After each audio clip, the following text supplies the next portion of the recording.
Hi everyone, Ray here. Today I'll be sharing our February and January pickup.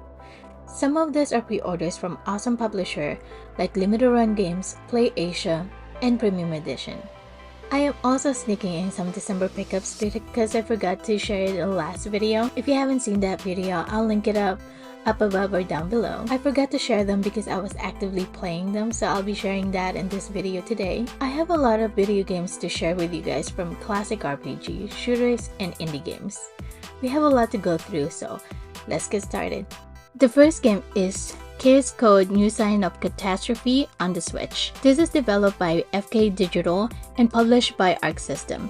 If you're not familiar with Arc System is the one responsible for the amazing Guilty Gear, Persona 4, Dragon Ball Z Fighters, and one of my all-time favorite, Blast Blue series. This game has been around for a while. It's been out since the PS3, but it was only released digitally. I originally played that version and hoped for a physical release. Well, I got my wish come true. One of the things that stood out for me is the graphics and the animation. I love the hand-drawn sprites. The details in the background is just beautiful. The supers are very satisfying to watch, and some of the characters feels right at home in Blast Blue and Guilty Gear. Vayne kinda reminds me a lot of Jin Kisaragi. Cerberus looks like Ragnar the Blood Edge. Hermes kinda look like Lychee Fei Ling, and Celia look like Rachel Alucard. This game is limited to 3,000 copies in Playasia. I'm not sponsored by Playasia, but I do have an affiliate with them. I will link my affiliate link down below. There's actually a fighting game that I missed out on Playasia. It's called Melty Blood Type Lumina. That game went under my radar and it has skyrocketed for $150. I can never justify to pay that much for a fighting game, so hopefully I'll find it in the most reasonable price on my local game store, but if not, I will definitely sell some of my games or doubles just to get that game because I really want it. Next is Treasures of Vegan Collector's Edition. This is developed by Numskull. It's like a platformer game that kinda look like Tomb Raider. Next is Death Door Ultimate Edition. This is an indie game. It's an isometric action puzzle game like Bastion or Hades. Next is the Miracle Shop Limited Edition. This is also from Playasia. It's a waifu visual novel game. This is also limited for 3,000 copies. I'll link that description down below. Here we have Binding of Isaac, The Repentance, Leviathan Box. If you're not familiar with Binding of Isaac, it's a roguelike game that kinda plays like an old school Legend of Zelda, Link to the Past, more like a run and gun or a twin stick game. This game is massive and I get lost all the time, and I found myself googling some strategies. Now with The Repentance, they have added 130 more items, 100 new enemies, 25 more boss battles, 5,000 more rooms, and multiple more endings. This game feels unbalanced sometimes. Some rooms are easier than the others. The only beef I have with the Leviathan box comes with barely anything. This is $70. With the taxes and shipping, it cost me $100. Comes with the game, a sticker, a comic book which is not even colored. It's a black and white comic book, and I wish they could have just created an art book instead. The registration card and this envelope, and that's it. Oh, and I'm sorry, a card. I wish they could have just added a colorful art book, and this didn't feel like $100 to me. These extra ones actually feels like a pre-order bonus, and it should have been free. Granted, the cardboard box is very sturdy, but I wish it could have been a steel case. Also, this is a glitter. It looks gorgeous from the outside, but is actually falling off. I don't know if you can see that, but yeah, it definitely didn't feel like $100 purchase in my opinion. I actually bought the Fire Emblem Engage, and I will show you the collector's edition for that. And that came with a steelbook, a art book, and a really nice box. But this doesn't feel like $100 purchase in my opinion. Next is Gear Shifter Collector's Edition. It's another Numskull game released by Limited Run Games. I just had to have this game because it has two of my favorite genre, racing game and shoot 'em up. It's an awesome combination, but this game did not deliver. It's kinda bland in my opinion, from the gameplay to the music. I wish they could have made it a little bit more exciting, and I hope they added more power-ups. Luckily, I didn't pay full price for this game on limited run games, and this is $50, but I got it from Amazon for $20. Next is Utawarerumono, Mask of Truth. It's a visual novel game mixed with SRPG. This is a third installment from the trilogy. The first game was Prelude to the Fallen, and the second game was Mask of Deception. This edition comes with a pillowcase, and this game was only under $20 from Video Game Plus during their sale. Next is a reprint for Blue Reflection from Video Game Plus. Next game is J-Star Victory Versus. From all the Shonen Jump characters, from One Piece to Rurouni Kenshin, this game is just amazing.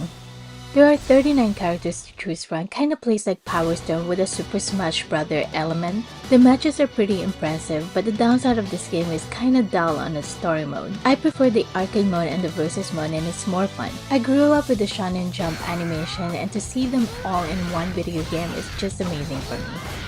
I grew up with Dragon Ball, Yu Yu Hakusho, Rurouni Kenshin, Hunter x Hunter, and One Piece. My go-to characters are Rurouni Kenshin, Shishiyu Makoto, Ace, Yusuke, and Gon. Next is Zangi Zero, Last Beginning. This is a dungeon crawling RPG, also from Video Game Plus. Next is another Playasia pre-order, which is one of the best cave of all time, Akai Katana. I got the PS4 version and the Switch version. My husband loved playing cave games on the PS4, and normally I prefer the on-the-go option, which is the Switch version. This is a re-release Akai Katana that have an original on the 360, which is still superior in my opinion. When it comes to shoot 'em ups and fighting games, I always try to pre-order Collector's Edition. This is a genre that a must-have for us. Even though I think that the Xbox 360 is a superior port, I still love my Switch version just because I can play it on the go. I'm happy that they're finally releasing more shmup on the modern console because it's been a long time coming. Next is Moero Crystal Age. It's a dungeon crawling RPG with tons of waifus. Next is Ultra Age. It's a fast-paced action-adventure game, and I've played the first hour and I love it so far. I really like the combat. It reminds me a lot of Devil May Cry, and I can already that the combat is focused on timing like Nier Automata. This game seems short in my opinion, so I'll try to finish this game this month. Next is Unpacking. It's a cozy game that was recommended to me. I wanted to play this as a couch co-op game with my husband. I don't really play a lot of cozy games because I tend to pick up action-focused games when it comes to something to unwind, and my go-tos are shoot 'em ups, beat 'em up games, or fighting games. Next is the Persona 5 Striker. This game reminds me a lot of Hyrule Warriors. I still need to play this one. Next is the December pickup. I was actively playing this game, so I completely forgot to add on my end of the year video game pickups. I finished this and I'm in love with this game. This is Ender Lilies, Quieters of the Night. It's a Metrovania 2D RPG developed by AdGlobe and Livewire. This game sold out on limited run games, and the collector's edition have become sought after and very pricey. I had to ask my husband to find someone in Facebook group who's willing to buy this on the LRG store in North Carolina and send it to us. Luckily, someone agreed and bought us Ender Lilies and Fight and Rage. When I first saw the trailer, it reminded me a lot of Odin Sphere, and Odin Sphere is one of my favorite Vanillaware games, so I knew I had to have it. Right off the bat, this game has a gothic watercolor aesthetic which is amazing. The soundtrack was the highlight and felt completely immersed in the game. This game is dark, similar to Bloodborne. There are so many tragedies in this game just like Bloodborne. This game is very difficult, even with items to help you recover. It only takes 4 hits and you're dead. And I'm still playing this because I want to get 100% completion on this game. Next is Chicken Police Painted Red. It's a narrative-driven adventure game that reminds me a lot of Sin City, but with chickens. Next is Cuphead. Finally, we get a physical release. I played this one on the Steam Deck and I loved it. I actually made it to Inkwell Isle 3 on Steam Deck, and I'm on my way to completing Inkwell Isle 2 on the Switch. But if you have the training of Contra, Ghosts and Metal Slug, You'll definitely make it, I promise. And quite frankly, I feel like Contra Alien Wars and Hard Corps are still more difficult compared to Cuphead. Next is Jutsu Squad. It's a very awesome couch co-op beat 'em up game. This game is very cute. It's very chaotic with beautiful graphics, and I love the arcade classic experience. I really love the sense of humor of this game and the parody Easter eggs like Cartoonality and Wolverine's Berserker Barrage. I love this game and I highly recommend it.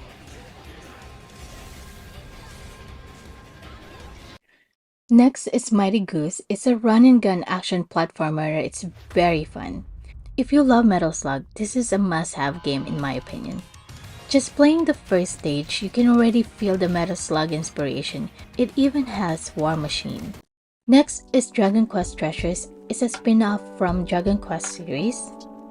The next game is Taiko no Tatsujin rhythm game. It's a really fun rhythm game and I still need to get the controller because it's made by Hori. The next game is Action Verge 2. This is a sequel for Action Verge, which we have the variants for both Wii U and the PS Vita. This is a Metroidvania type game and is just as difficult. I'm glad it finally received a sequel. Next is Super Meat Boy Forever. It's a 2D platformer. The original game is so difficult, I can only imagine how punishing this is. Next is Postal Redux. It's an isometric shooter and a very violent game and I can't wait to try it.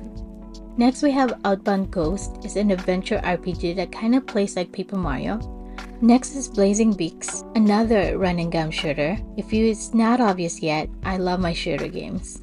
Next is Windjammers 2. It's an air hockey fighting game. It's like Pong, but with action. I never really played the first Windjammers on Neo Geo, so this is a very new experience for me. Next is Crystar. It's another JRPG. I'm drawn to the little art style, and I heard this game is very dark. I still prefer to play the PlayStation 4, but has become very uncommon and I wish Video Game Plus does a reprint. The next game is Undernaut's Labyrinth of Yomi, which is another dark turn-based RPG. The next game is A Dollhouse. It's a mystery horror game. Next is from Premium Edition, Collector's Edition from Premium Edition. This game came with a very cute keychain which I really like. Next is from Limited Run Games, which is Astalon Tears of the Earth Collector's Edition. I also love collecting for the trading cards. I still need to put these trading cards in a binder and organize them by numbers, but that's gonna be another project for me.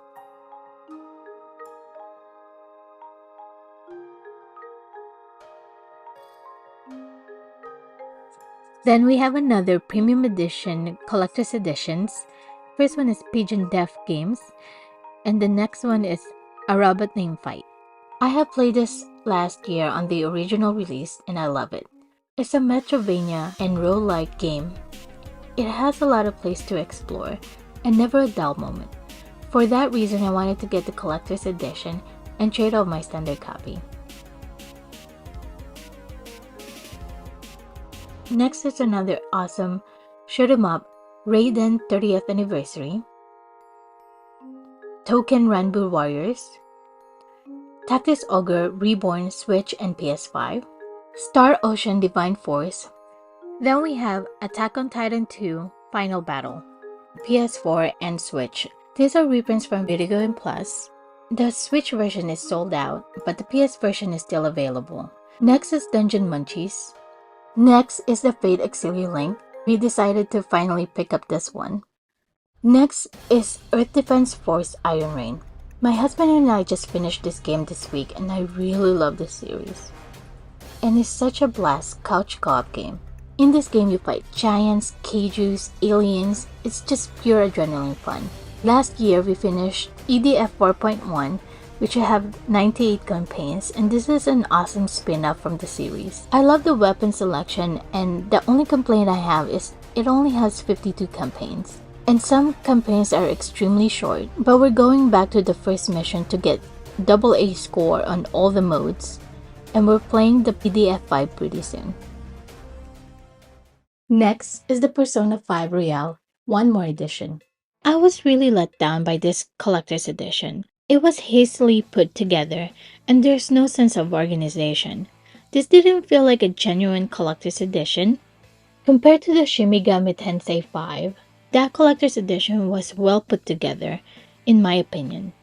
This comes with a treasure box, a Akechi's briefcase bag, the Legrimore art frame, Phantom Thieves art prints, Arcana Tarot card deck, and a skill book. Next, an amiibo for Kazuya, Sephiroth, Violet, and Corinne. Next is one of my favorite to collect, Tubs by Numbskull Designs. These are collectible rubber ducks that's dressed up as your favorite character, from pop culture to gaming to anime, and I just find them so adorable. Next is an awesome collector's edition, the Fire Emblem Engage. I really want to play this game, but I'm still in Chapter 4 on Xenoblade Chronicles 3. I want to finish that game before I start this game. Next is the Mushihima-sama Switch Arcade. I got the CE last year and I wanted to add the arcade version. Nothing really different with the first CE besides the arcade, so I think I'm gonna sell my first copy. So that's all for today, guys. I hope you enjoyed it. I hope I'm able to assist on your next game hunt. If you missed my end of the year pickups, I'll put it right over here, and if you missed my game room tour, I'll put it right over here. If you're passionate with video games and video game collecting, please consider following if you haven't yet. Thank you so much for taking the time to join me today, and I'll see you guys next time. Bye.